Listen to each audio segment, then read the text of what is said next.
My name is David. Since it was a Friday and I had just dropped my Volvo off for servicing, I decided to have the technician give me a ride home instead of heading back to the office. He planned to return the car to me later that evening on his way home. The warm, late spring air and the yard work waiting for me tipped the scales on that decision.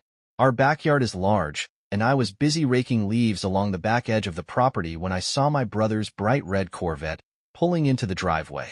Great, I thought, rolling my eyes. Eric only ever shows up when he wants to borrow something, and almost never brings it back.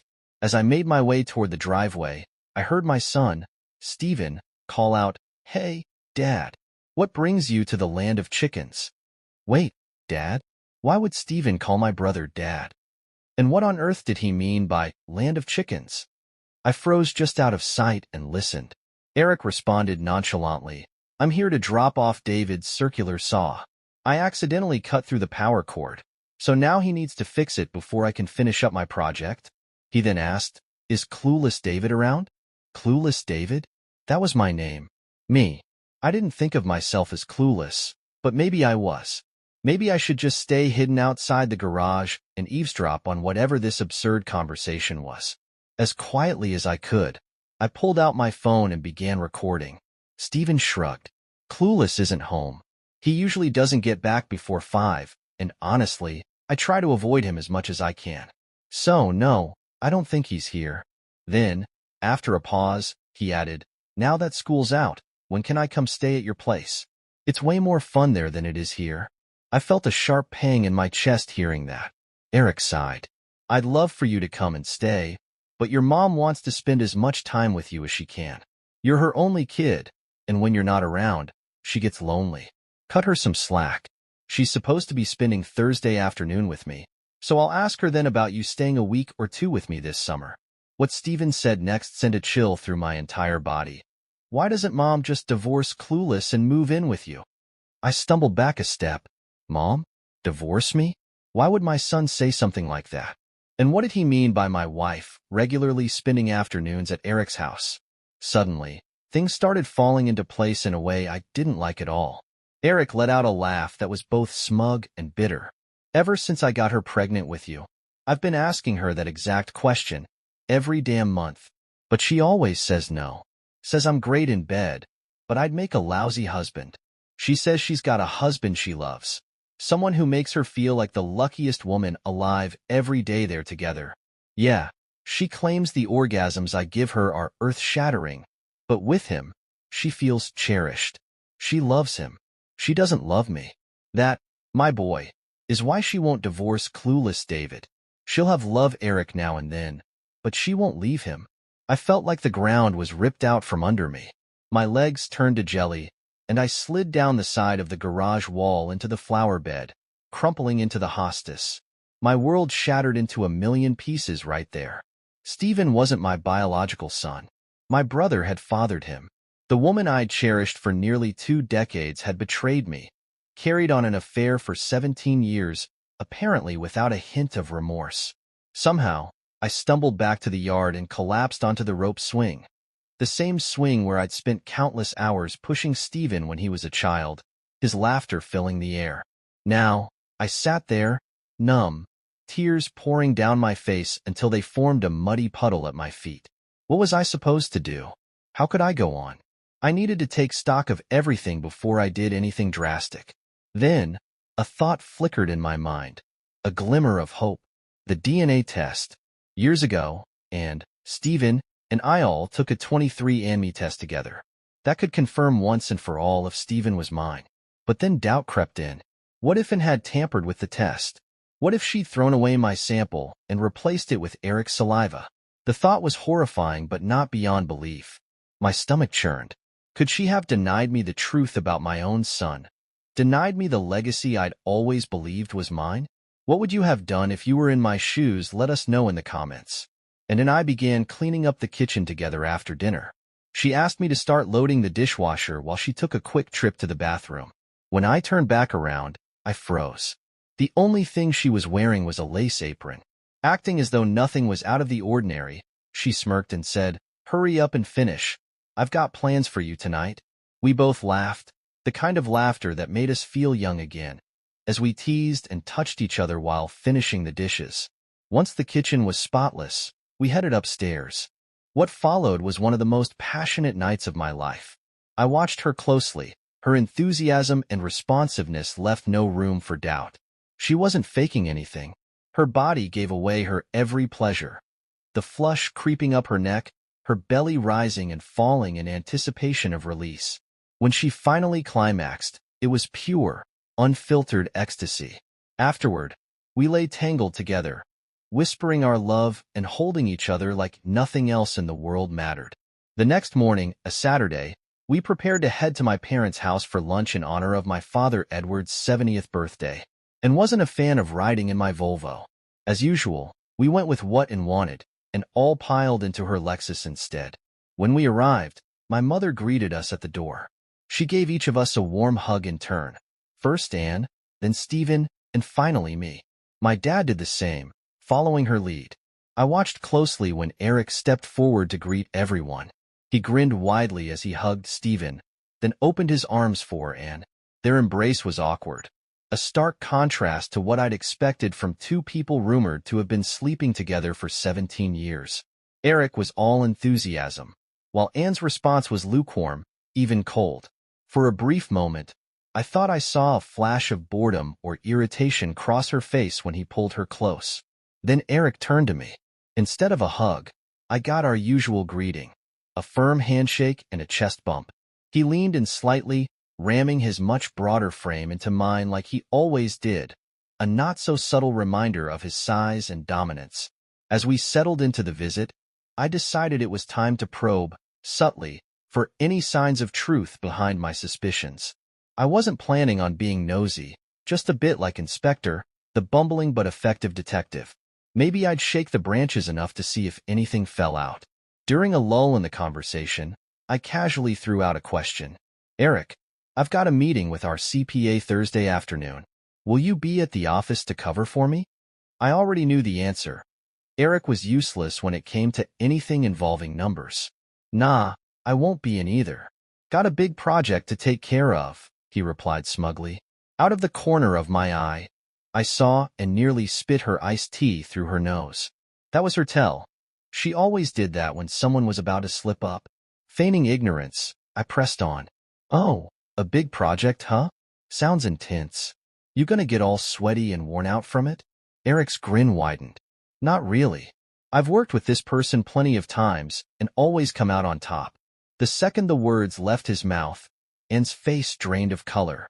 The look she shot him was so fiery it could have melted steel. The room fell silent. No one moved.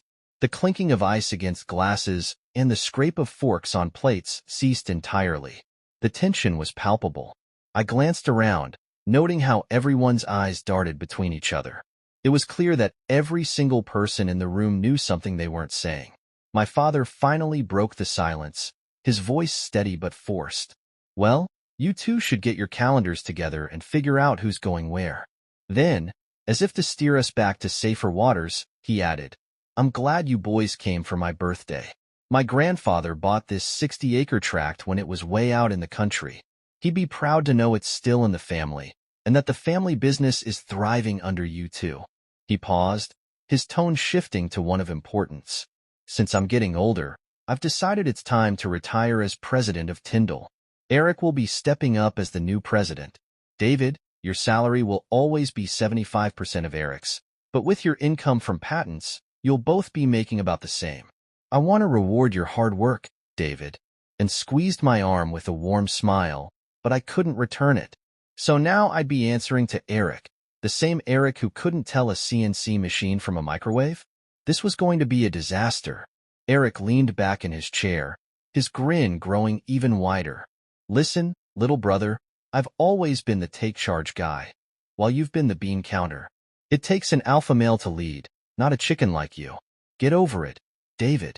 I win, you lose again, said Eric. Enough, boys, Dad interjected sharply. Eric, you're not going to be the boss man. I'm still the chairman of the board and I own all the stock. You'll run the business, but you'll do it my way. This company's been in our family for over 100 years, and I'm not about to let it fall apart on my watch. He gestured toward the wall of family portraits in the living room, his tone softening. We're Tyndalls. That legacy means everything. I stared at the portraits for a long moment before asking, "Which one's your grandfather?" Dad frowned. "He's the first one on the left. My father is next to him, and I'm on the far end." "Why?" I shrugged, trying to sound casual. "Just wondering. It's funny, I don't look like any of them. Eric and Stephen both look like Tyndalls, but I don't." The room fell silent again, the air thick with tension. My mother's face turned pale, while Dad's grew red. Eric stared down at his plate, avoiding eye contact. "I can't believe what you've dropped on me today," I said, my voice trembling with a mixture of rage and despair. "What's next? Are you going to tell me my beloved wife is still sleeping with that scumbag brother of mine?" The room fell silent again. Every pair of eyes shifted uncomfortably between the conspirators. Not a single person denied it. No one stood up to defend me. Finally, a weak voice broke the silence. "I'm sorry, David," and whispered. Her words were choked with emotion. "I'm so sorry. But you have to understand the stress and tension I deal with at work.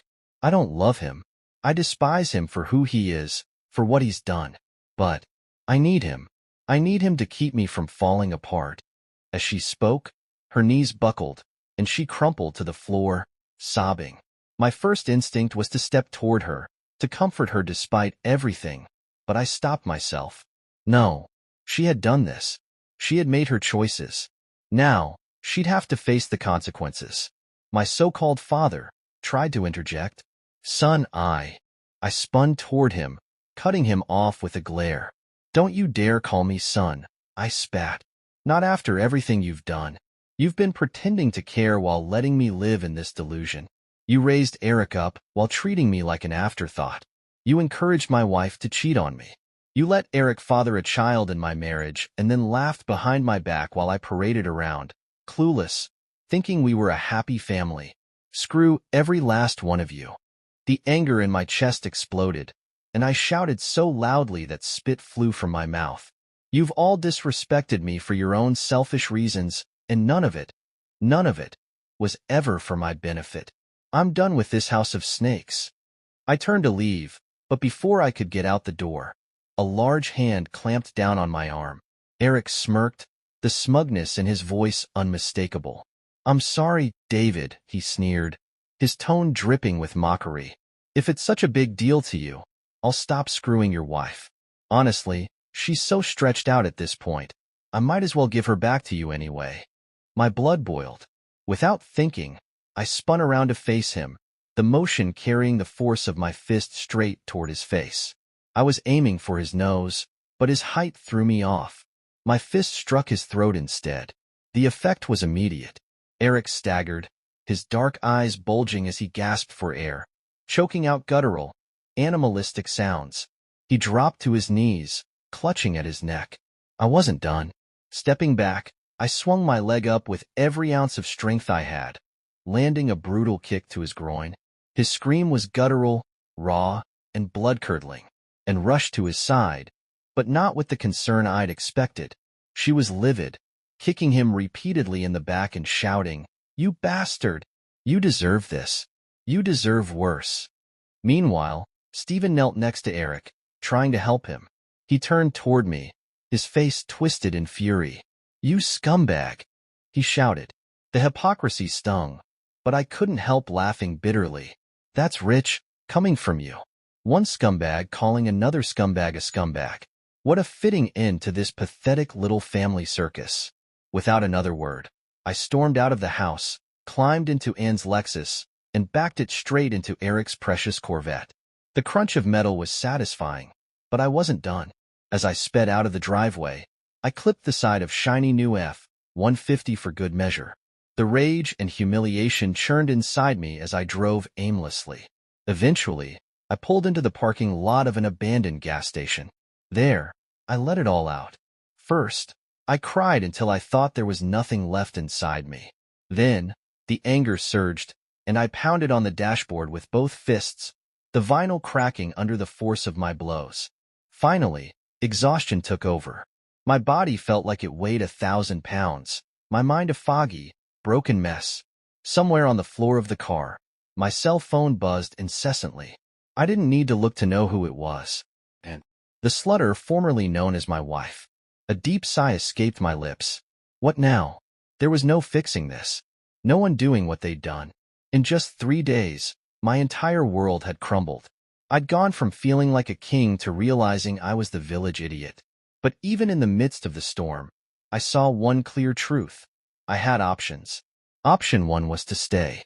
I'd get a raise, sure, but I'd have to answer to Eric every day.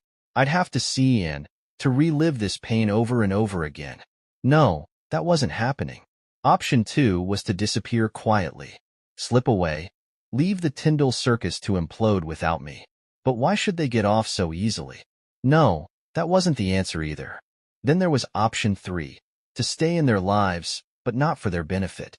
To make them regret every lie, every betrayal, every act of disrespect they'd thrown my way. Yes, option 3. With a newfound clarity, I drove back to the house, my mind racing with plans. Anna's damaged car sat in the yard where I left it, not in the driveway. I quickly packed everything I'd need, clothes, important documents, my computer, into my Volvo. Steven's dog whined at me as I moved back and forth.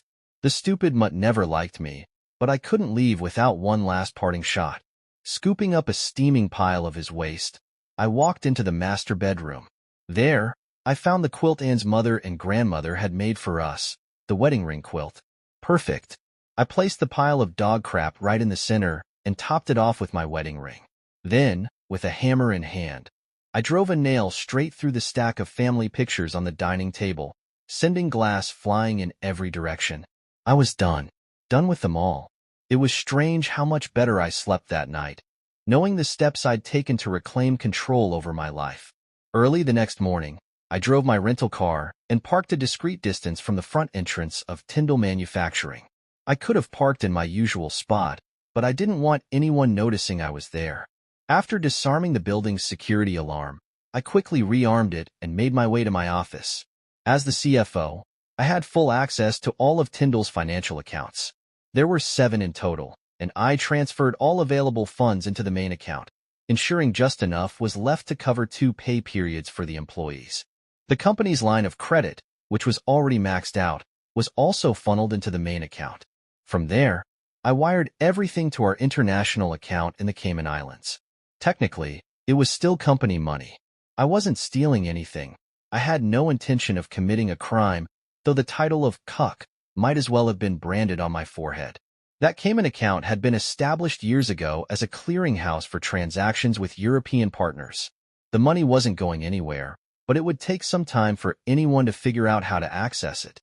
For good measure, I changed the login credentials for all accounts, leaving no breadcrumbs for anyone to follow. Monthly statements weren't emailed or sent in paper form, which would keep them in the dark for a while. Chuckling to myself, I updated the company's mailing address to a fake one. I canceled the electricity, gas, water, phone, and internet services as well. 5 years ago, I'd spearheaded a project to digitize all of Tyndall's business records, storing them securely in the cloud. The only physical documents left were vehicle titles and warranties. Every employee in the finance department had access to the files, until now. I changed every login and password, locking out the entire team. Next, I moved on to Eric's office. It didn't take long to uncover a treasure trove of incriminating video files. There were recordings of him sleeping with staff members, the wives of local businessmen, and of course, videos of Anne.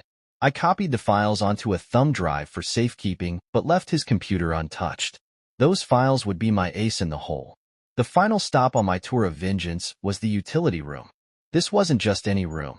It was a heavily secured concrete bunker housing the main electrical supply for the entire facility. With the machines running at full capacity, Tyndall Manufacturing consumed an enormous amount of power. A wrong move in that room could turn a person into ash in seconds. The electrician and I were the only ones authorized to enter, and today, I made sure no one else could. I shut down the power from the main transformer box and installed new locks on the door. When they eventually realized the problem, it would take a team of specialists and a lot of time to restore power. As a final touch, I gathered every key in the building. Office doors, vehicles, stockrooms, machines, and tossed them into a bucket of industrial cleaner, ensuring the labels and any identifying marks were completely destroyed. Walking out of that building for the last time was bittersweet. I'd grown up there, dreaming of one day running the company and passing it down to Stephen, my son. But like so many of my dreams, this one had turned into a nightmare. During my years at Tyndall, I'd attended countless industry conventions and meetings, building relationships with competitors and collaborators alike. Eric, on the other hand, had spent those events drinking and visiting strip clubs. Those contacts would now become my new hunting ground for employment opportunities. I ignored the flood of phone calls, emails, and texts from my so-called family. The messages were all the same. We love you. We're sorry. We did what we did for you, not against you. Please, sit down with us, or at least so we can explain. My mother even pleaded, reminding me how my dad had forgiven her for her one-night mistake and stayed married. Why can't you do the same for Anne and Stephen? She begged. The answer was simple. 17 years? And had been sleeping with Eric for 17 years. My mother's mistake may have been a drunken one-night stand, but Anne's betrayal was deliberate, sustained, and cruel.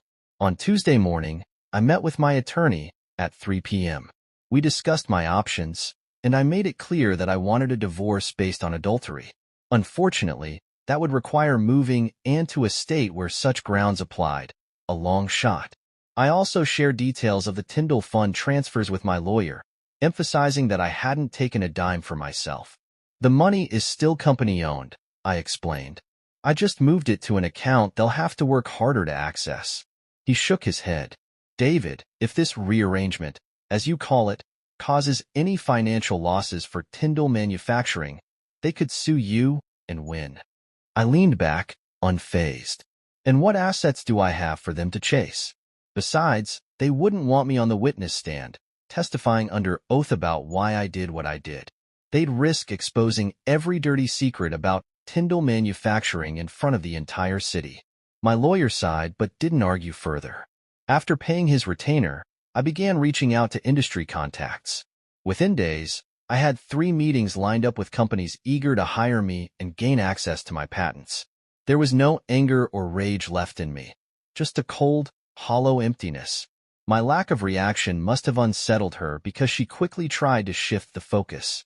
Do you want to ask me anything? My wife ventured cautiously, her voice trembling. I locked eyes with her. Why?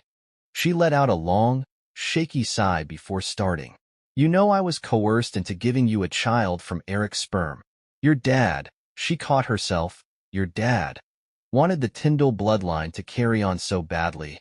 He didn't think any floozy Eric knocked up would be good enough to carry the family name. I wanted to have your baby, David, and be a family forever. But I screwed it all up, said my wife. The temptation to throw my dad's disdainful term, floozy, back at her was strong, but I decided to let her stew in her own words for a while longer. I don't agree with your twisted logic, Anne, I said flatly. I've heard it enough times to be disgusted by the very idea. So let me ask you, was continuing to sleep with Eric after you got pregnant your idea of keeping us together as a family? Or was it just fun for you to secretly humiliate me? Her face crumpled. No, David, that's not it at all. It had nothing to do with you. Nothing to do with me? I exploded, slamming my fist on the table. It had everything to do with me. I was your husband. You promised you wouldn't screw anyone else, let alone my brother. What kind of person thinks that's okay as long as I didn't know about it? Tears welled in her eyes. I said that wrong, she stammered. What I meant was it was more about me than it was about you. After your dad and your mom convinced me to get pregnant by Eric, I realized something. I didn't want him. I wanted you. Eric was never as good a lover as you were. He was demanding, selfish, and only cared about himself. He smelled awful, and the whole experience was degrading. When I got pregnant, I was relieved, because it meant I wouldn't have to endure him anymore. All I wanted was to be with you, the man who loved me and made me feel cherished. Then why go back to him later, Anne? Because I treated you too well? Her shoulders sagged. This is going to sound terrible, but yes, I've always had this flaw, David. When I'm successful, When things are going well, I get this superiority complex. I start to think I'm smarter, better than everyone around me. It makes me arrogant and unkind. I lose sight of what's important. And I needed someone, to knock me off that pedestal. Eric was that someone. His roughness, it brought me back down. I'm so sorry, David. I should have seen a therapist, not him. But I didn't. And now I've ruined everything, said Anne. I shook my head. Ruined isn't the word, Anne. What you did was irreparable.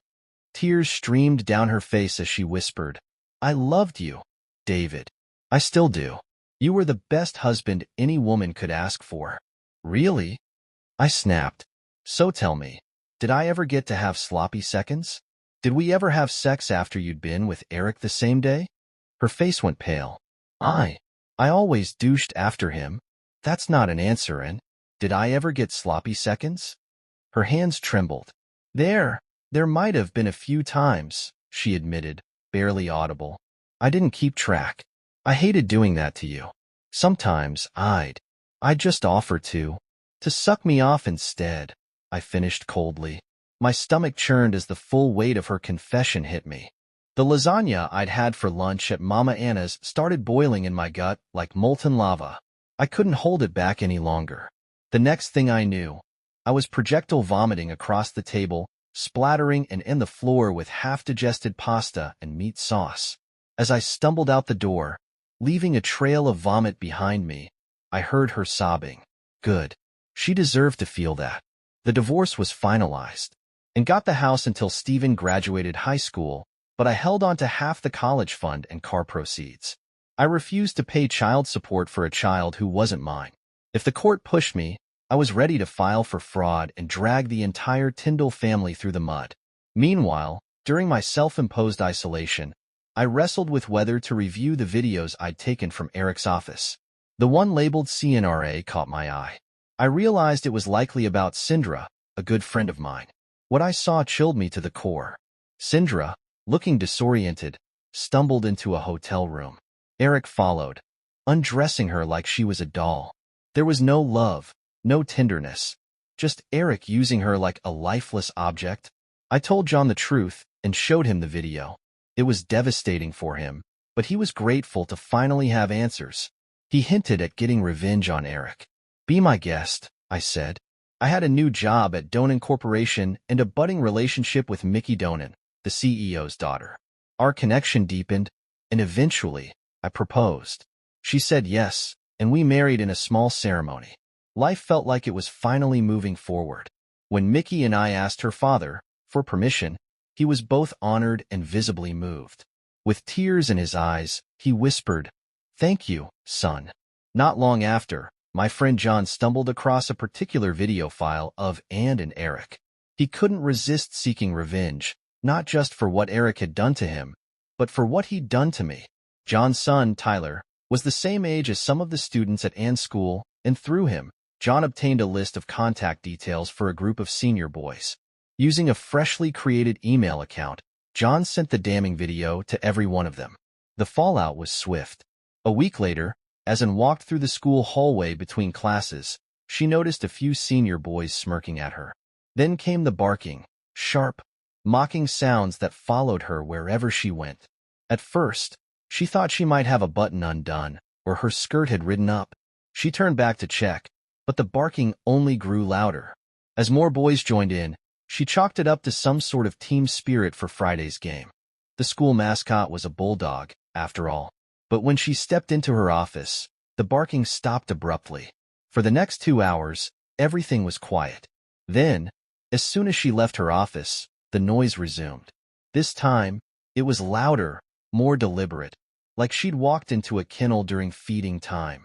By the following morning, the barking had spread. As soon as she stepped onto the school parking lot, it erupted like a stadium cheer. Students howled and barked as though she were a circus act. It hit her like a ton of bricks. The students had seen the video. Her humiliation had gone viral. She didn't even make it through the first period. Claiming she was sick, she bolted from the school, but instead of going home, she drove straight to Tyndall Manufacturing. Bursting into Eric's office, she snarled, "Did you give out the videos of us together? If you did, I swear to God, I'll kill you. Eric, startled, stammered. What? No.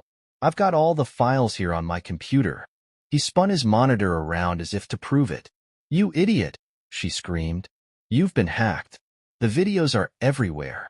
My life is ruined. Sobbing, she collapsed to the floor in a heap. 5 years later, and had been forced to resign as principal. Her reputation with the staff, students, and school board was beyond repair.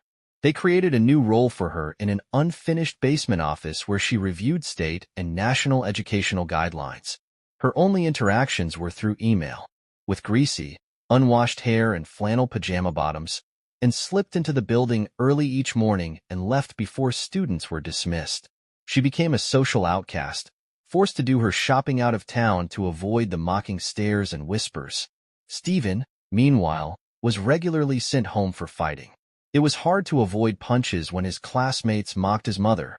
As for Tyndall Manufacturing, the company spiraled into financial ruin. Losing key customers to Donan Manufacturing, combined with Eric's incompetence and bloated expenses, left them teetering on the edge of bankruptcy. To pay off debts, my dad had to sell the family's prized 160-acre farm, the land that had been in the Tyndall name for over a century. The property was developed into housing, erasing the last remnants of the family's legacy. My mom and dad moved into a small apartment, barely scraping by on their Social Security checks. When they passed away, the only evidence the Tyndall family had ever existed were the names etched on gravestones. Eric left town, humiliated, and found work as a used car salesman. Stephen, following in his biological father's footsteps, ended up flipping burgers at a fast food chain.